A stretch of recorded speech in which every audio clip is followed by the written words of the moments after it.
Olá, você que nos acompanha pela TV Câmara, começa agora mais um programa Impressões, hoje discutindo a gestão de resíduos sólidos.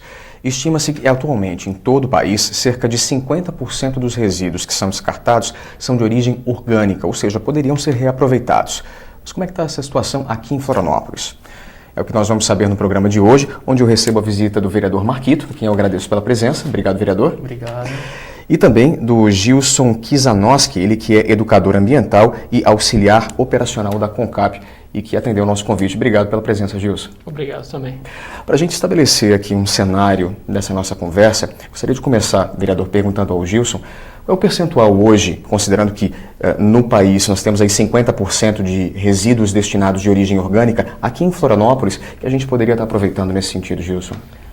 Atualmente aqui em Florianópolis, cerca de 37% do resíduo orgânico, ele não é trabalhado. Ou seja, 37% desse peso que talvez poderia ser reaproveitado, muitas vezes pode estar indo lá para o aterro sanitário. Que não seria o destino adequado nesse caso. Não seria o destino adequado. Então, quando a gente fala em resíduo orgânico, a gente fala de que tipo de resíduo? Para ficar bem claro para o telespectador. A dona de casa, quando está ali na sua cozinha, fazendo a refeição da família, ali ela descasca a batata, ela corta o tomate.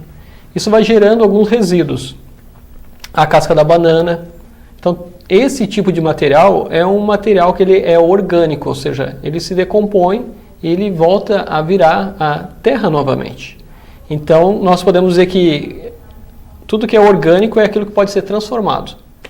E hoje já existe um trabalho nesse sentido dentro da própria CONCAP, né? Exatamente. Nós temos um pátio de didático de compostagem, onde ali nós ensinamos alguns alunos, professores, algumas pessoas da sociedade que têm interesse em vez de jogar fora esse material, então está trabalhando ele. Essa dinâmica, vereadora, é extremamente importante até para a gente aprender a lidar melhor com o resíduo que a gente descarta, né? É fundamental o trabalho de educação ambiental aliado com a gestão e o gerenciamento de resíduos sólidos, né? Por isso a gente teve assim a sensibilidade de convidar tanto esses trabalhadores da CONCAP que realizam esse trabalho, no caso o Gilson representante, quanto o projeto Revolução dos Baldinhos para fazer essa fala, né? As pessoas, elas em geral tratam o resíduo orgânico como se fosse o rejeito. Tem uma confusão aí, né, Gilson? Sim. Porque assim, a gente sempre olha, plástico, papel, vidro, metal e orgânico. Pode ver, as separações clássicas são assim. Então, na verdade, ele trata os resíduos secos de interesse da indústria para retornar ao ciclo produtivo e aí tratam aquilo que não é de interesse da reciclagem como orgânico. Mas é fundamental aqui a gente informar para a população que nos assiste que, na verdade, tem 3 tipos de resíduos principais, que é o resíduo seco reciclável, que é esse, o papel, o plástico, o vidro, o metal, o alumínio, né?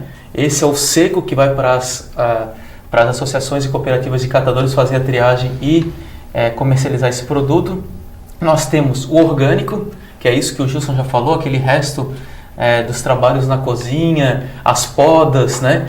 Os resíduos que vêm também de supermercados, restaurantes, fruteiras, lojas de sucos, enfim, tudo aquilo que é de origem orgânica. Cascas, restos de comida, restos de carnes, muitas vezes, podas, folhas que saem, que são varridas, roçadas de grama, né? Tudo isso é o orgânico. E nós temos o rejeito, que é aquilo que não tem como mandar para a reciclagem e nem é orgânico. Fraldas descartáveis, absorventes. Muitas embalagens hoje, elas são muito misturadas, elas têm um pouco de plástico, um pouco de metal, né, um pouco de papel e ela não é reciclável. Alguns tipos de plásticos, como algumas embalagens sujas, lambuzadas, né, todas elas são tratadas como resíduos rejeitos. Aí, esses sim seriam os únicos que deveriam ir para o aterro hoje, né? Poderiam ir para outros lugares, mas só esses deveriam ir para o aterro. Ou seja, aqueles que não são orgânicos e aqueles que não podem ser reaproveitados, reciclados de alguma forma. Exatamente. Existe um preconceito, né? Lixo orgânico, né? Algumas pessoas dizem, eu tenho um lixo orgânico, né? Às vezes as pessoas tentam até se ofender uma a outra, né? E dizem assim, você é um lixo. O que ela está dizendo para outra pessoa? Você é inservível, né? Mas quando a gente se refere a resíduos, por exemplo, resíduo orgânico, quer dizer, existe um reaproveitamento. É uma coisa que você pode reutilizar. Então, o composto orgânico, aquele resíduo orgânico vai gerar um composto orgânico, então não é um lixo. Então aquilo vai voltar a ser alimento novamente. Então a gente percebe aí nas hortas comunitárias, eles acabam usando tanto o cepilho, que é a poda da cidade, muitas vezes algumas pessoas colocam no lixo comum, mas a Concap ela recolhe esse material, tritura, fica o cepilho, né, como se fosse uma serragem mais grossa. Aquilo serve para proteger a terra, manter a umidade. O composto orgânico, que é o resultado do trabalho feito da compostagem, que a dona de casa separou certinho para fazer o trabalho, compostar ele, vai virar o que? Alimento. Por exemplo, aí eu peguei aquela casca lá, compostei ela, arrumei na minha horta e virou uma cebolinha, né?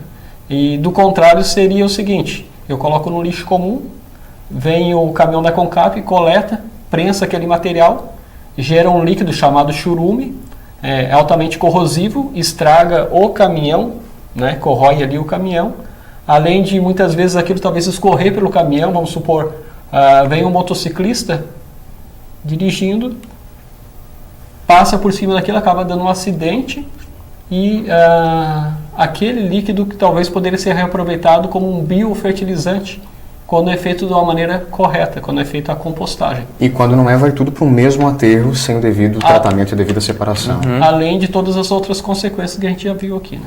E você fez uma correlação muito interessante em relação à questão do lixo e do resíduo, né? Que eu acho que é parte do princípio de reeducação das pessoas de encarar, né, esse descarte de uma maneira diferente, né? Assim, por isso que é importante agora esse papel nosso aqui na Câmara de propor as legislações que dão sustentação a esse modelo que a gente acredita, que valoriza o resíduo orgânico, né, não mais como um resíduo, mas como uma matéria-prima para transformação no composto, que hoje é super usado depois, né, tu pode falar um pouco melhor sobre como que a Concap tem usado esse material quando pronto, né, mas é fundamental esse papel nosso. Então, falar hoje que 50% dos resíduos orgânicos, né, da cidade, que é mais ou menos um volume hoje da cidade de Florianópolis, que chega a quase 200 toneladas por dia, poderiam estar sendo aproveitadas com um programa da Concap, um programa comunitário, incentivando a compostagem nas casas, né? Mas isso tem que ser instituído como uma política pública. E nós temos uma política de coleta seletiva que ela não está implementada, né? A gente também, enquanto mandato, a gente está propondo uma política para que o orgânico não possa mais ir para o aterro, porque ele não é o encaminhamento adequado ambientalmente. De maneira nenhuma. Então a gente quer incentivar que o orgânico seja feito compostagem ou outras atividades, principalmente a compostagem. Então a gente está propondo aqui um projeto de lei para isso, né? Já temos um parecer do Ministério Público Estadual, do promotor de meio ambiente, dizendo que sim, o orgânico não pode ir para o aterro, né? E a gente está construindo isso com a sociedade, né? Ao ponto de, quando apresentar aqui na casa, ele está bem digerido socialmente para ter o impacto que deve ter, né? Então isso é importante, a gente produzir agora legislações que vão de encontro a uma política de gerenciamento de resíduos sólidos com baixo custo para a sociedade, com baixo custo para a prefeitura, mas com amplo impacto ambiental, né? E daí a importância de se embasar em experiências como a que já vem sendo realizada aqui em Florianópolis através da Concap, até para a gente poder saber qual é o retorno disso, como é que tem sido feito esse tratamento e o que é feito com ele. Então, por exemplo, na região ali do Itacurumbi, ali, nós temos o Parque do Jardim Botânico, nós fizemos um pátio didático de compostagem, na qual a própria comunidade traz os resíduos orgânicos ali em bombonas e a gente trabalha, composta esse material e o resultado seria o composto orgânico e o biofertilizante. O que acontece? O que as pessoas ganham com isso? Primeiro porque lá na residência ou lá no prédio onde eles estão, já não vai ter mau cheiro, né? Porque você sabe, quando você mistura esse material, vai acontecer um mau cheiro. Porém, eles acabam ainda tendo um incentivo, eles acabam levando esse orgânico, já dão um passeio no Parque do Jardim Botânico e também, quando chegam lá, eles percebem o resultado daquele material que eles levaram, o composto, a gente disponibiliza para eles. Então ali eles podem estar plantando o seu vasinho, as suas flores ali, pode estar fazendo uma horta na sua casa. E o biofertilizante também serve para estar regando essas plantas ali de 15 em 15 dias, e realmente tem um resultado muito grande. A gente percebe na nossa horta ali como as hortaliças elas se desenvolvem com muito mais qualidade sem agrotóxico, né? Isso mostra o quanto essa transformação é benéfica, o quanto pode auxiliar em várias outras frentes e endossa, inclusive, a necessidade de que a legislação acompanhe esse processo, né? A gente já vai continuar discutindo a respeito disso. Eu aproveito para agradecer o Gilson, que se despede da gente nesse primeiro bloco, mas continuo com o vereador Marquito, porque daqui a pouquinho a gente volta falando sobre gestão de resíduos sólidos. É um instante só.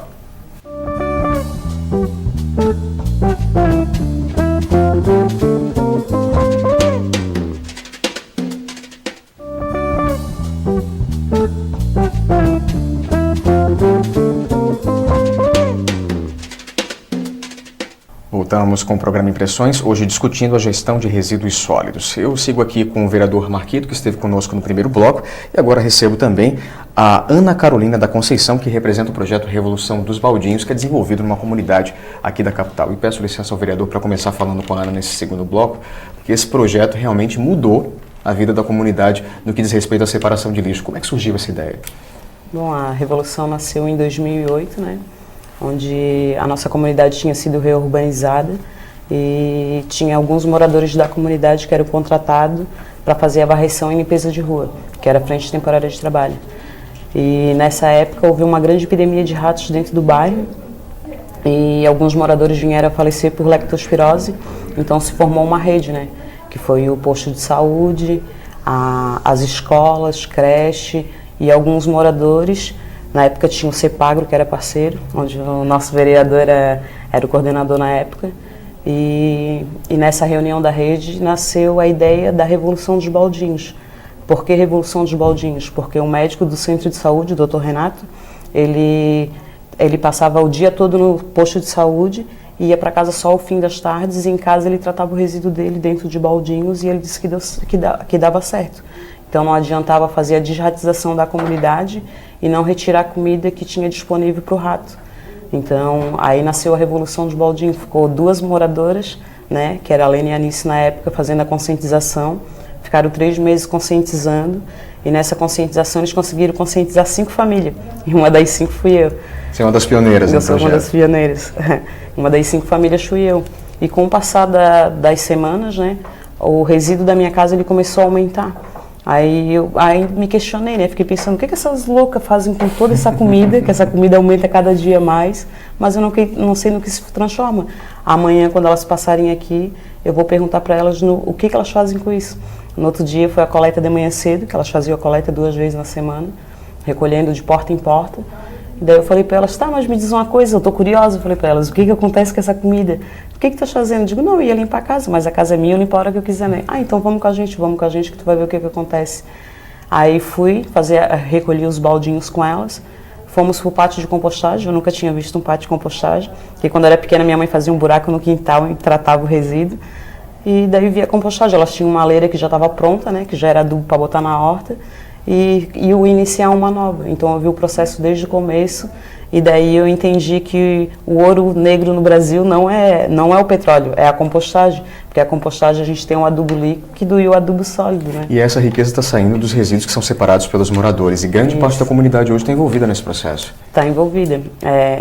Na verdade, se a gente tivesse uma área adequada para fazer o tratamento dos resíduos, a gente conseguiria tratar 100% do bairro. O nosso bairro ele tem aproximadamente 3.800 famílias. A gente está falando do Monte Cristo. Só do bairro Monte Cristo. E hoje a Revolução dos Baldinhos ela não tem um pátio de compostagem que seja seu. A gente trabalha numa área emprestada. Na verdade, a gente está com 2 áreas emprestadas hoje. Uma que é da Escola América Dutra, que é parceira desde 2008, quando a Revolução nasceu. E uma outra área é uma área onde foi feito alguns galpões, que era para gerar renda na comunidade. O único que gera renda é o nosso, são 3 galpões. E quem faz a movimentação desses galpões somos nós também da Revolução, que a gente bota cinema, empresta para fazer festas de aniversários. E agora a gente está tratando o resíduo num pedacinho que deve dar uns 5 metros quadrados, que a gente já está com 2 leiras. E hoje a gente viu que não vai esperar mais pela obra da FAPESC no pátio de compostagem, a gente vai começar a voltar a utilizar ele sem a obra mesmo, porque o resíduo não para, ele continua aumentando a cada dia mais. A cada dia mais famílias nos pede uma bombona para fazer a separação dos resíduos, que querem um baldinho. Então, nós, enquanto comunidade, a gente sabe que a gente está fazendo o trabalho certo. A gente não tem como dizer não para os moradores, porque a gente já se habituou a tratar o resíduo e os moradores também, né? já estão conscientizados a fazer a separação. Então, a Revolução acaba mexendo com o resíduo orgânico, mas mexe no resto do lixo dos moradores também, porque a gente pede para eles separarem as garrafas PET, as caixinhas de leite, a gente está mostrando para eles que tudo isso a gente pode dar um destino correto para eles, e a gente está tentando incentivar os moradores a fazer artesanatos com esses materiais, e a gente vai fazer uma feira, tentar fazer uma feira mensal para estar movimentando a comunidade e estar expondo os produtos deles. Quer dizer, um trabalho em várias frentes, né, que mostra o poder de mobilização das comunidades, né, vereadora? A gente tem aí um exemplo prático e que é bem sucedido, de que é possível mudar a mentalidade, a forma de pensar, a forma de agir de uma comunidade inteira, que está de várias comunidades, especialmente aqui em Florianópolis, e tem um resultado muito melhor no que diz respeito ao tratamento desses resíduos. A gente imaginar que no bairro Monte Cristo, especialmente comunidade Chico Mendes, Novo Horizonte, onde tem os indicadores onde mais morrem jovens, né, negros entre 12 e 20 anos, que estão fora da escola, né, um dos maiores indicadores de violência de juventude, e que ali é o berço de um projeto que é referência no mundo. Hoje a Revolução dos Baldinhos é a referência no Brasil e no mundo em compostagem comunitária, onde a comunidade ela participa do processo de gestão de resíduos. Não só o Estado, o poder público municipal, e nem só a iniciativa privada, as empresas, mas é a comunidade participando do processo. A Revolução dos Baldinhos, eu posso falar com muita tranquilidade, né, acompanho desde o surgimento como técnico, né, e como empolgado com tudo isso, assim, muito apaixonado também. Entusiasta, que hoje já foram mais de 1.000 toneladas que foram desviadas do aterro. E a Revolução nunca recebeu um real por isso. Hoje, Florianópolis paga por tonelada, só para enviar e aterrar, mais de R$150 por tonelada. E o grande trabalho nosso agora aqui no mandato é construir uma legislação para pagamento por serviço ambiental, porque quando a Revolução dos Baldinhos coleta o resíduo, leva para a compostagem, transforma aquele resíduo em adubo, e não tem um caminhão andando, é tudo feito sem nenhum impacto. Aquele material orgânico refaz o seu ciclo produtivo do carbono, fósforo, potássio, oxigênio, hidrogênio. Ele refaz esses ciclos, né? Ele gera trabalho e renda. Desenvolvimento local, ele sim pode ser remunerado pelo serviço ambiental que ele presta para a população. Porque é um trabalho absolutamente sustentável. Totalmente sustentável. Então a gente sonha. Por isso a gente está propondo essa legislação, para que seja pago pelo serviço ambiental prestado, que tenha um reconhecimento do poder público para ter um terreno adequado para poder fazer o gerenciamento de todo o bairro, né? E mais do que isso sirva de exemplo para outras comunidades, porque a gente tem sim, não faz sentido algum o caminhão ir lá buscar no Rio Vermelho um resíduo orgânico, levar para o Itacorubi, do Itacorubi mandar para um aterro em Biguaçu. Então faz sentido a gente tratar localmente nos bairros. Nos bairros mais populosos como o do centro, a Concab vai ter os seus pátios de compostagem descentralizados para tratar o orgânico.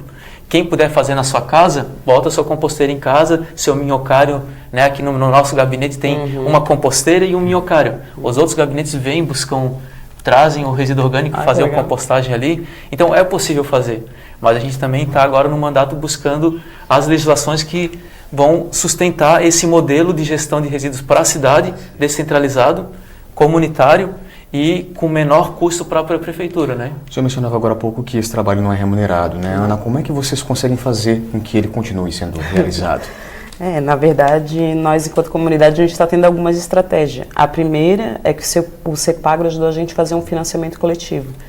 Hoje a gente está numa equipe de 12 pessoas. O financiamento coletivo ele paga a bolsa de 5 pessoas.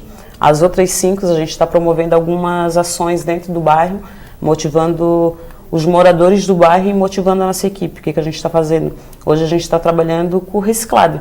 Além de fazer o tratamento do resíduo, a gente está tentando movimentar feiras dentro da comunidade, onde os moradores, cada um tem uma barraquinha para mostrar os artesanatos que eles fazem, porque a gente vai fazer as visitas domiciliares nas casas e a gente percebe o que eles confeccionam em casa.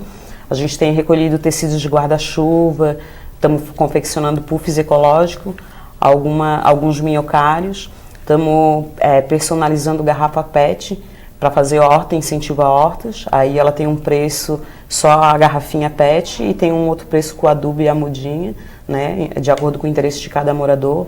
Estamos incentivando os moradores a fazer baumi, tem crianças trabalhando na produção, tem adultos. Agora nós estamos com 2 jovens de 14 anos que vieram pedir um emprego para a gente, só que eles são menores, né? Só que pela cooperativa que a gente está montando, a gente prevê trabalhar com jovem aprendiz. Como eles estão de férias, a gente não disse para eles que eles não poderiam. Eles estão indo lá na comunidade com a gente, eles estão trabalhando com horta, e o que a gente falou para eles é que a gente podia deixar eles na produção, né? Porque a gente sabe também que criança, conforme trabalha, é trabalho escravo. Então a gente quer que eles fiquem na parte da produção, confeccionando peças, para que fiquem na feira. E está dando bem certo, assim, a gente está vendo bastante moradores motivados, a gente está vendo que a galera que está trabalhando com a gente, está todo mundo esperando por isso, porque 7 das pessoas que estão com a gente hoje, a gente não tem como remunerar eles. Então, a esperança da remuneração é essas coisas que a gente está fazendo. Então, a gente não está esperando o dinheiro chegar, a gente está correndo atrás e tentando construir.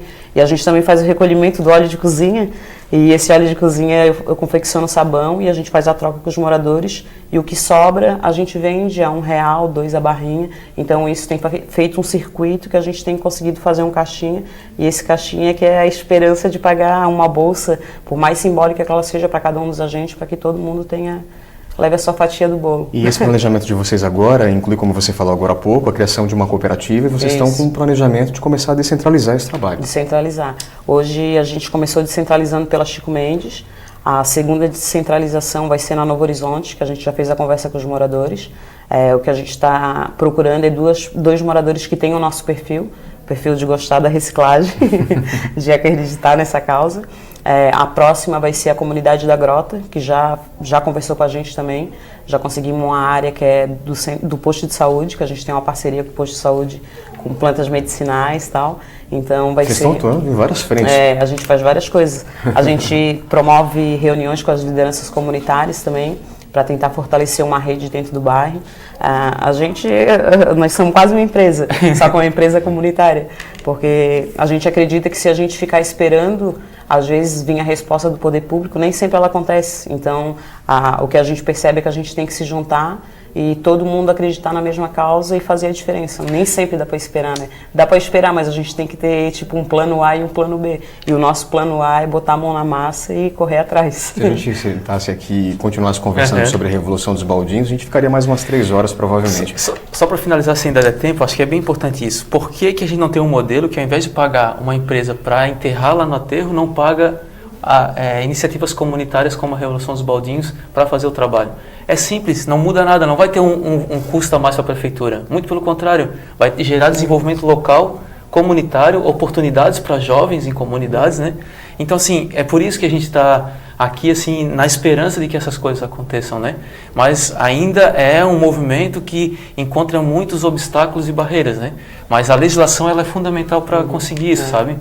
E a outra questão é que hoje a taxa de coleta de resíduos sólidos que as pessoas pagam no seu domicílio, elas, primeiro que elas não pagam o custo total, porque o modelo é defasado, e segundo, que o domiciliar ele está pagando o valor que os grandes produtores de resíduo pagam. Tipo, é a mesma taxação. Então, a gente tem que trabalhar essa questão, tem que valorizar os trabalhadores da CONCAP, tem que valorizar as iniciativas comunitárias e gerar desenvolvimento para a cidade, olhando para o resíduo como um produto a ser trabalhado e transformado, e não como algo que tem que ser enterrado de qualquer jeito, né? Da importância da Câmara de Vereadores nesse processo e nessa discussão, inclusive na discussão de projetos que possam dar essa segurança jurídica para que essas experiências possam ser replicadas. Exatamente. Mais uma vez, muito obrigado pela presença de vocês dois. Foi um prazer conversar com ambos. Obrigado. A você de casa, obrigado pela companhia. Nos vemos na próxima. Até lá.